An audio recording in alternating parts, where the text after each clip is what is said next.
시청자 여러분 안녕하십니까? 새해 복 많이 받으십시오.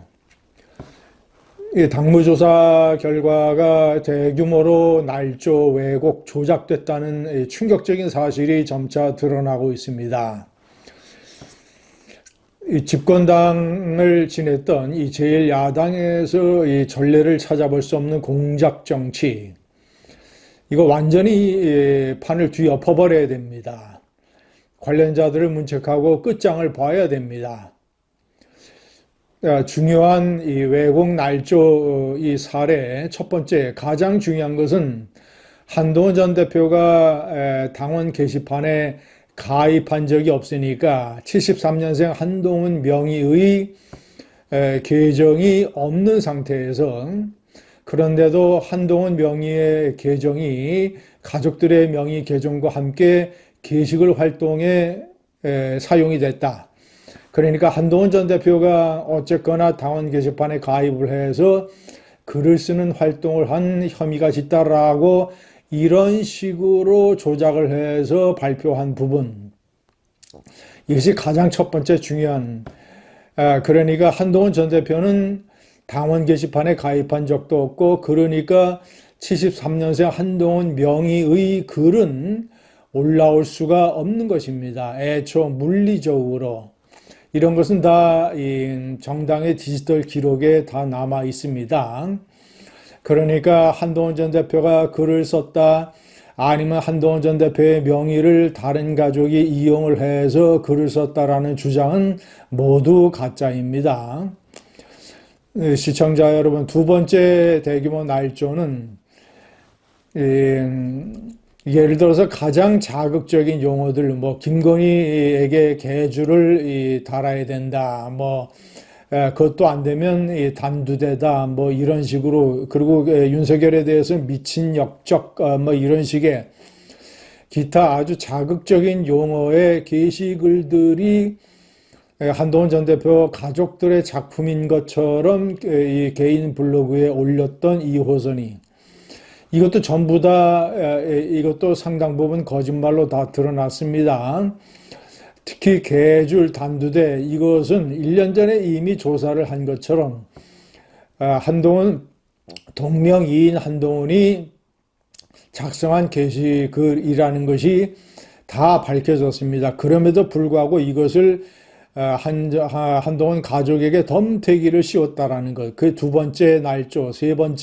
두 번째 날조에는 예를 들어서 이준석, 이 나경원 의원, 이 황우여 전 대표, 이런 사람들에 대한 악의적인 용어의 공격도 한동훈 전 대표 가족의 작품이라고, 이것도 왜곡 날조인 것으로 드러나고 있습니다.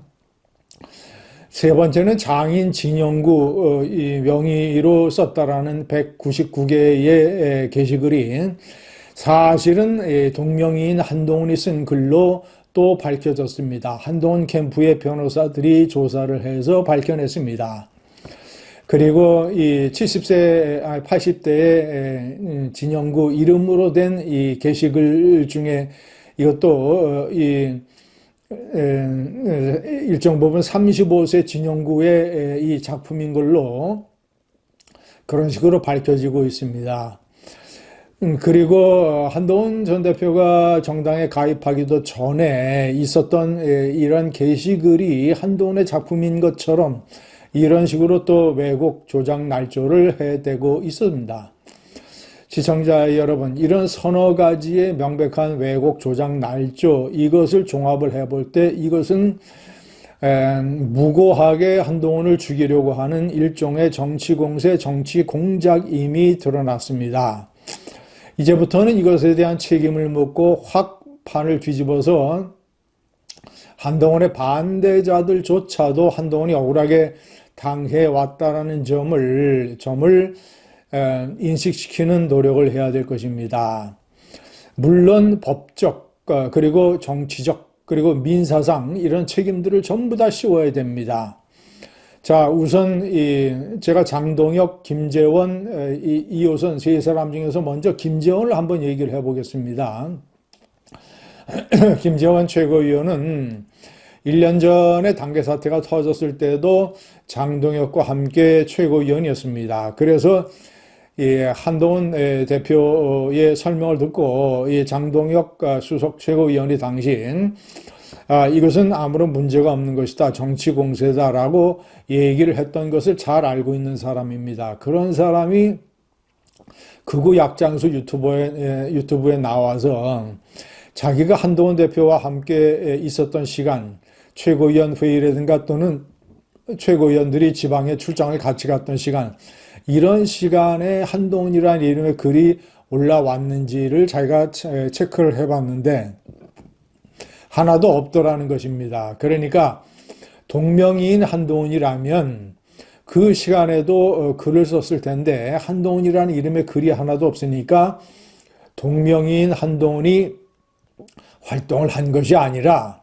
진짜 한동훈이 최고위원 회의라든가 지방 출장이라든가 자신이 같이 있었던 한동훈의 알리바이가 증명됐던 시간이 아닌 다른 시간에 뭐 집에서 게시글을 올렸거나 했을 가능성이 대단히 높다, 뭐 혐의가 짙다라고 해서 극우 약장수 유튜버들이 맞장구를 치고 그래서 거기서부터 한동훈이 직접 게시글을 썼다라는 이런 음모론이 확 퍼졌던 것입니다.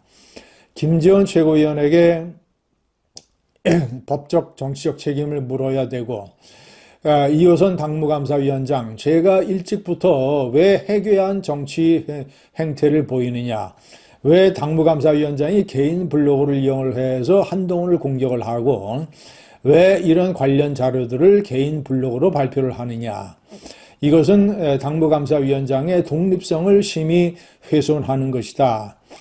때문에 이런 사람을 임명한 장동혁이가 책임을 져야 되고 이런 사람을 해고하지 않는, 해임하지 않는 장동혁이 책임을 져야 되고 이런 외부의 총잡이를 고용을 해서 이 조작과 날조를 눈 감아주면서 한동훈에 대한 정치 공세를 벌였던 장동혁에 대한 정치적 책임을 물어야 되고 이 이호선에 대해서는 민형사상의 법적 책임을 물어서 사법치료, 금융치료를 해야 된다.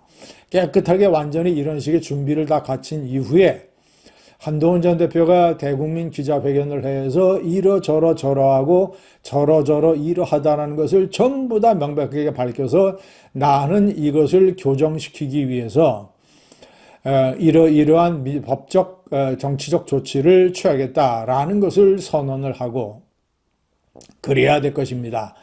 마지막으로는 그래도 전당대회 때 당대표가 되기 위해서는 반대파들의 감정과 정서 이런 것을 잘 생각을 해서 한동훈이 이번 사태에 대해서 그들에게 한동훈이 굉장히 통이 큰 지도자라는 것을 보여줄 수 있는 어떤 도의적인 부분에 대한 이런 부분에 대한 언급을 현명하고 지혜롭게 함으로써 반대파들의 마음까지 끌어들일 수 있는 그런 한동훈의 조치가 필요하다고 하겠습니다. 감사합니다.